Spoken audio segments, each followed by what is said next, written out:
Hi friends, welcome to my YouTube channel. Today we are going to learn Ohm's law.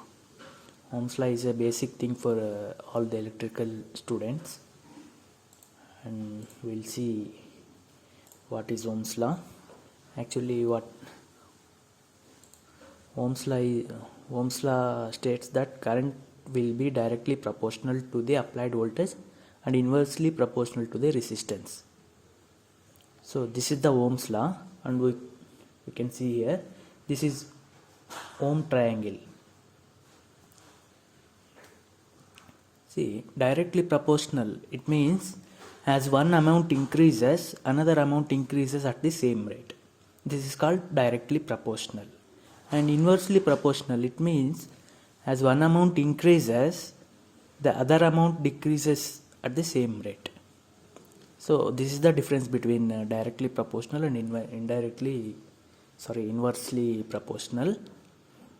And we can see here a small sample circuit. See, as mentioned here, current will be directly proportional to the applied voltage. So we can see here, there in this circuit 300 volts source is there, and we will try to make 400. Okay, as per Ohm's law, the current should increase now. When we increase the voltage, the current also gets increased. We can see here 400 volts we have given, and the current is 200 amps. This is called directly proportional. If the voltage gets increased, current also gets increased. And we can see current inversely proportional to the resistance. It means, as we discussed here, inversely proportional, it means when when resistance increases, current should decrease. Okay, when we increase the resistance, the current should be decreased. Okay, earlier there was 200 ohms was there, current was drawing 2 amps of current, and now we can make the resistance 300 ohms. Then we can see the current is decreased. This is called inversely proportional. When the resistance goes up, current should come down. Okay,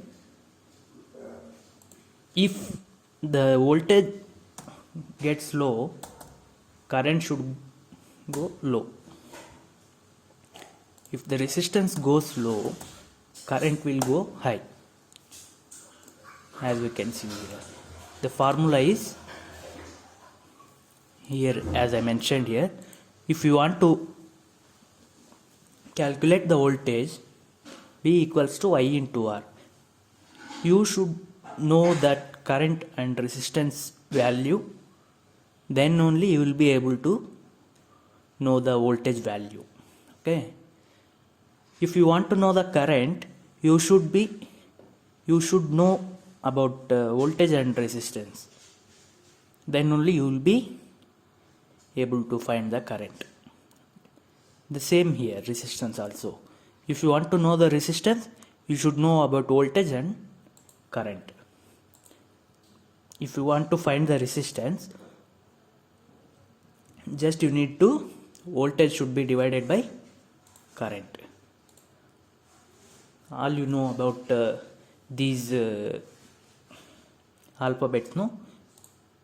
V means voltage, I means current, and R means resistance. And this triangle, see, if you know about this triangle, all these three formulas will be in mind. Okay, see this. Just assume that this line,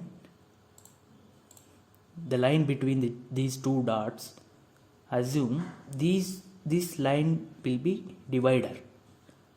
Okay, and then assume this line will be multiplier. If you want to know the V, take the V out. What else is remains there? I and R.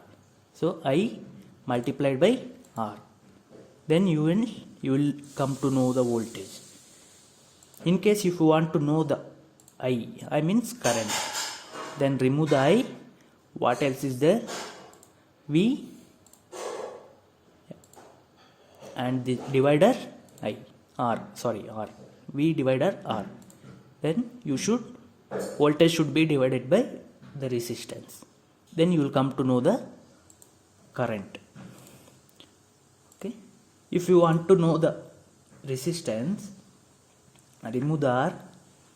What else is there? V divider I. If you want to know the R, V should be divided by I. So this is the Ohm's law. See, if resistance rises, current will go down. If voltage rises, current will go up. If voltage will go down, current will go down. This is the Ohm's law. I hope you all understood this. If you like the video, please subscribe to my channel. I will be posting more videos like this. Thank you. Thanks for watching. Bye.